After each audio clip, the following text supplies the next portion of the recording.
देख रहे हैं लाइव इंडिया 24/7 न्यूज। एक बार फिर से आपका स्वागत है हमारे चैनल पे। आज हम आपको बताने वाले हैं, जहां कोविड-19 का समय चल रहा है तो वहीं आयुष्मान कार्ड पर हो रहा है उल्लंघन। जी हां, जहां आयुष्मान कार्ड से सिर्फ 4 लाख लोगों का इलाज ही हो रहा है, वहां पर पता चल रहा है कि देश में कोरोना के 2.5 करोड़ केस पर अब आयुष्मान कार्ड से सिर्फ 4 लाख लोगों का ही इलाज होगा। तो इससे पहले कि हम आपको पूरी खबर बताएं, आपसे निवेदन है कि हमारे चैनल को सब्सक्राइब करें व बेल आइकन को प्रेस करें ताकि इसी तरह की खबरें हम आप तक जल्द से जल्द पहुंचा सकें। इसके अलावा किसी भी सरकारी नौकरी, सरकारी योजना, प्रतियोगी परीक्षा, वाणिज्य क्षेत्र की जानकारी से जुड़ी खबरें प्राप्त करने के लिए आप हमें कमेंट्स बॉक्स में कमेंट्स कर सकते हैं। उससे जुड़ी वीडियो आपको उपलब्ध करा दी जाएगी।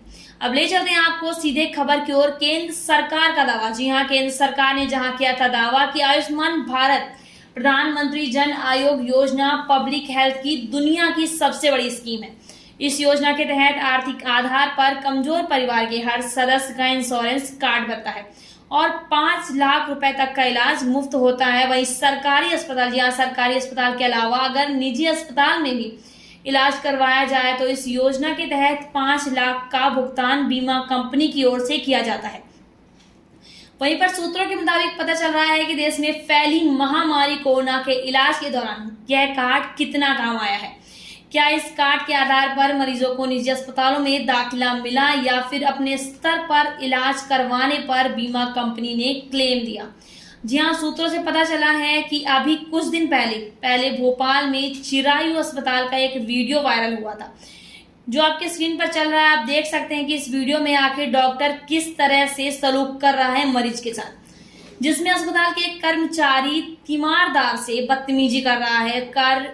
कर्मचारी वीडियो में कह रहा है कि अस्पताल मालिक ने आयुष्मान कार्ड पर कोविड का इलाज न करने का आदेश दिया है।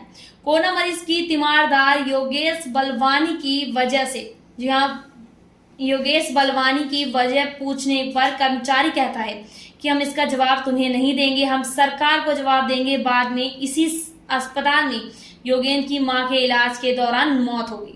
जी हाँ, अरुण कुमार सिंह ने अपने भाई को नोएडा के कैलाश अस्पताल में भर्ती कराया था। उनके पास भारत PMJAY आयुष्मान कार्ड था, लेकिन अस्पताल में उसका कोई भी फायदा उन्हें नहीं मिला।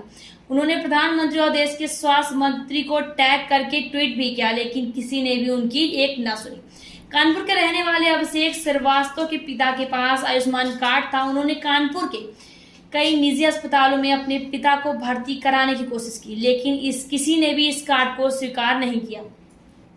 ये कुछ उदाहरण थे, लेकिन आयुष्मान कार्ड को लेकर इस तरह की कई घटना पूरे देश में सामने आ रही है, जिसमें आरोप लगाया जा रहा है कि कोविड के इलाज के दौरान प्राइवेट अस्पताल आयुष्मान कार्ड स्वीकार नहीं कर रहा है। क्या है भारत PMJAY योजना और क्या है इसके नियम, इसके बारे में भी इस वीडियो में देंगे आपको हम पूरी जानकारी। तो आपसे निवेदन है कि वीडियो को अंत तक देखें ताकि इसके बारे में आपको हम सारी जानकारी दे पाए। केंद्र सरकार के मुताबिक आयुष्मान भारत, जी हाँ, प्रधानमंत्री जन आरोग्य योजना दुनिया की सबसे बड़ी हेल्थ बीमा स्कीम है, जिसके तहत गरीब परिवार के हर सदस्य का इंश्योरेंस कार्ड बनता है और 5 लाख रुपए तक का इलाज मुफ्त होता है। भारत के 20,000 से अधिक अस्पताल इस योजना से जुड़े हुए हैं। केंद्र सरकार के मुताबिक 1,000 से अधिक बीमारियों को इस योजना में कवर किया जाता है। इस योजना के 2 हिस्से हैं, जिसके तहत गरीबों को हेल्थ बीमा दिया जाता है और मजबूत भी किया जाता है। इस रिपोर्ट से हम स्वास्थ्य बीमा की बात कर रहे हैं। हेल्थ अथॉरिटी के मुताबिक अभी बीते 16 मई को ही देश में 12,377 नए आयुष्मान कार्ड बनवाए गए हैं। इस साल 16 मई तक देश में कुल 15.89 करोड़ आयुष्मान कार्ड जारी किए जा चुके हैं, जबकि अब तक इस योजना के 1,74,44,899 हॉस्पिटल एडमिशन हो चुके हैं। जी हाँ, राज्यों के पास इस योजना के तहत कोविड इलाज के आंकड़े नहीं हैं। जी हाँ, उत्तर प्रदेश में कुल 1,16,84,453 परिवार PMJAY के तहत पंजीकृत करे हैं। वहीं उत्तर प्रदेश के मुख्यमंत्री जन आरोग्य अभियान के तहत अतिरिक्त 5,83,876 परिवार पंजीकृत हैं। सरकार की ओर से जारी डेटा के मुताबिक प्रदेश में 40% परिवार इस योजना के तहत कवर हैं। इस साल अप्रैल 2021 तक उत्तर प्रदेश में PMJAY के तहत 7,05,904 हॉस्पिटल एडमिशन हुए। 7,35,76,26,345 रुपए खर्च हुए हैं। लेकिन इस योजना के तहत कुल कितने कोविड मरीजों का इलाज किया गया है या कोविड मरीजों पर कितना खर्चा किया गया है, ये डेटा अलग से उपलब्ध नहीं है। मध्य प्रदेश में ये योजना, जी हाँ, आयुष्मान भारत मध्य प्रदेश नवनिर्माण योजना के नाम से चल रही है। सरकार का दावा है कि प्रदेश में 74% परिवार इस योजना के दायरे में आते हैं। इस साल राज्य में अब तक 7,54,419 हॉस्पिटल एडमिशन इस योजना के तहत हो चुके हैं, जिन पर सरकार 10 अरब से ज्यादा रुपए खर्च कर चुकी है। मध्य प्रदेश में भी इस योजना के तहत लाभ लेने वाले कोविड मरीजों का डेटा अलग से उपलब्ध नहीं है। वहीं राजस्थान, छत्तीसगढ़ और पंजाब का पीएमजेएवाई योजना का डेटा वेबसाइट पर मौजूद नहीं है। कोविड के दौरान आखिर क्या आ रही है लोगों को समस्या? जी हां, भारत पीएमजेएवाई आयुष्मान कार्ड के तहत अब तक कितने लोगों का कोविड का इलाज मिला है, इसकी जानकारी सार्वजनिक तौर पर उपलब्ध नहीं है। नेशनल हेल्थ अथॉरिटी एनएचए के अधिकारियों ने इस बारे में बात की गई है कि उन्होंने कहा है कि इस बारे में भी अभी डेटा इकट्ठा नहीं किया गया है, क्योंकि कोविड पिछले साल से लगातार चल ही रहा है। लेकिन अभी बीते अप्रैल में दिए गए एक साक्षात्कार में आयुष्मान भारत की डिप्टी सीईओ डॉक्टर विपुल अग्रवाल ने बताया है कि कोविड महामारी शुरू होने के बाद से आयुष्मान भारत पीएमजेएवाई के तहत 4 लाख कोविड संक्रमित लोगों का इलाज करा जा चुका है। अब 10 लाख टेस्ट कराए गए हैं। अब बात आती है अस्पताल में कार्ड द्वारा भुगतान करने की, तो स्वास्थ्य राज्य का विषय है और केंद्र सरकार ने पीएमजेएवाई के तहत पैकेज और दरें तय करने का अधिकार राज्यों को दिया है। उदाहरण के तौर पर गुजरात में कोविड संक्रमितों के इलाज के लिए हाई डेंसिटी यूनिट बेड 3,000 रुपए, आईसीयू बिना वेंटिलेटर के 4,000 रुपए और आईसीयू वेंटिलेटर सपोर्ट के साथ 5,000 रुपए प्रतिदिन के दर से लिया जा रहा है। हरियाणा में भी यही दरें हैं, लेकिन हरियाणा सरकार ने पीपीआई किट के लिए 20% अधिक रेट लेने का फैसला लिया है। इसके बाद आईसीयू बेड के लिए 6,000 रुपए प्रतिदिन तक भुगतान किया जाएगा। कोविड की दूसरी लहर के दौरान निजी अस्पतालों में इलाज बेहतर महंगा हो चुका है। वहीं पर कई शहरों में आईसीयू बेड के लिए मरीजों को रोजाना 50,000 रुपए तक का भुगतान करना पड़ रहा है। ऐसे में कोई अस्पताल आयुष्मान भारत के तहत 5,000 रुपए में बेड लेने के लिए भला क्यों राजी होगा?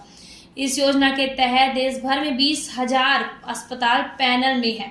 इसमें से कई ऐसे हैं किसी में भी इस योजना के तहत कोविड के इलाज की सुविधा उपलब्ध नहीं है।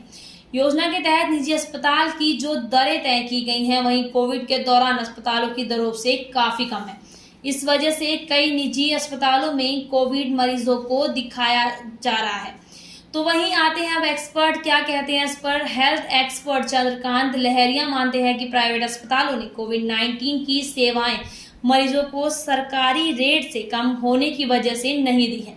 लहरिया कहते हैं कि डेटा तो उपलब्ध नहीं है, लेकिन जहां तक मेरी जानकारी है पीएमजेएवाई के तहत प्राइवेट अस्पतालों में कोविड मरीजों का इलाज नहीं किया है, क्योंकि सरकार की तय दरें बहुत कम है। आईसीयू बेड के लिए सिर्फ 5,000 रुपए तय किए गए हैं। जिन मरीजों का इस योजना के तहत इलाज हुआ भी है, उनमें से अधिकतर का इलाज सरकारी अस्पतालों में ही हुआ है।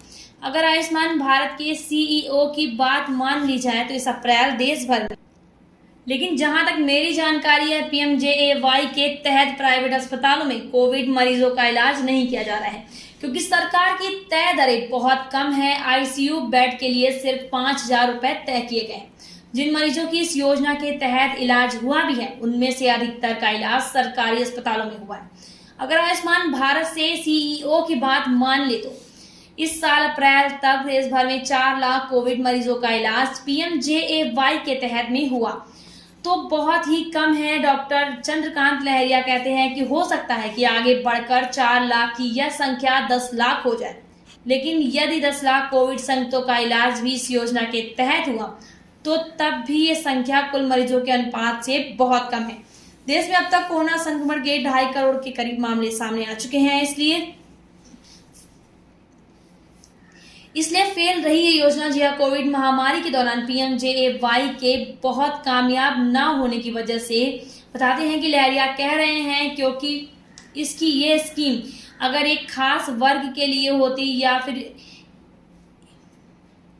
या फिर इम्पेलमेंट बेस पर काम करती तो उसका पूरा फायदा लोगों को नहीं मिल पाता। लोग कोविड के दौरान लोगों को जरूरत ये थी कि उनका टेस्ट घर के पास हो, अस्पताल घर के नजदीक मिले, और योजना के तहत ऐसा हो नहीं पाया।